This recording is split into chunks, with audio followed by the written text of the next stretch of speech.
మనకెందుకు అనుకోరు జగమంతా మనదే. డివైఎఫ్ఐ పస్రా గ్రామ కమిటీ ఆధ్వర్యంలో ఈరోజు మేజర్ గ్రామ పంచాయతీకి ఉన్నటువంటి పస్రాలో డబల్ బెడ్రూమ్ కాలనీలో డివైఎఫ్ఐ ఆధ్వర్యంలో పర్యటించడం జరిగింది. ఇక్కడ డబల్ బెడ్రూమ్ కాలనీలో ఎక్కడి సమస్యలు అక్కడనే ఉన్నాయి. గత 8 సంవత్సరాలుగా ఇక్కడ నివసిస్తున్నటువంటి డబల్ బెడ్రూమ్ లో ఉంటున్నటువంటి ప్రజలు కనీస వసతులైనటువంటి తాగునీరు లేక, అదేవిధంగా కరెంటు లేక, అదేవిధంగా సరైనటువంటి రోడ్డు లేక తీవ్రమైనటువంటి ఇబ్బందులు పడుతూ ఉన్నారు.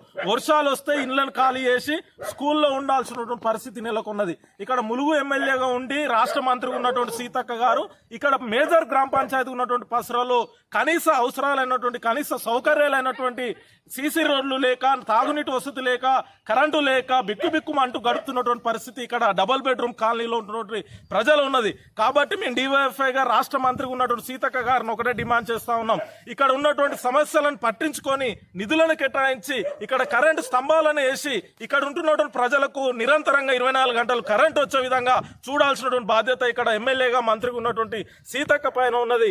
అదే విధంగా ఇక్కడ సీసీ రోడ్ల నిర్మాణం చేయాలి. అదే విధంగా అండర్ డ్రైనేజ్ ఏర్పాటు చేసి ఇక్కడ మురికి నీళ్లని ఇళ్లకు రానివ్వకుండా చూడాల్సిన బాధ్యత ఇక్కడ ఉన్నటువంటి అధికారుల మీద, ఎమ్మెల్యేగా ఉన్నటువంటి మంత్రిగా ఉన్నటువంటి సీతక్క పైన ఉన్నది. కాబట్టి రాష్ట్ర ప్రభుత్వం ఎమ్మెల్యే గారు తక్షణమే స్పందించి డబుల్ బెడ్రూమ్ కాలనీలో తీవ్రమైనటువంటి సమస్యలతో ఇబ్బందులు పడుతున్నటువంటి ఈ కాలనీ ప్రజల్ని ఆదుకోవాల్సినటువంటి అవసరం ఉన్నది. లేని ఏడల డివైఎఫ్ఐ ఆధ్వర్యంలో పస్రా గ్రామ పంచాయతీ ముందు పెద్ద ఎత్తున ధర్నా నిర్వహిస్తామని చెప్పేసి హెచ్చరిస్తా ఉన్నాం. మనదే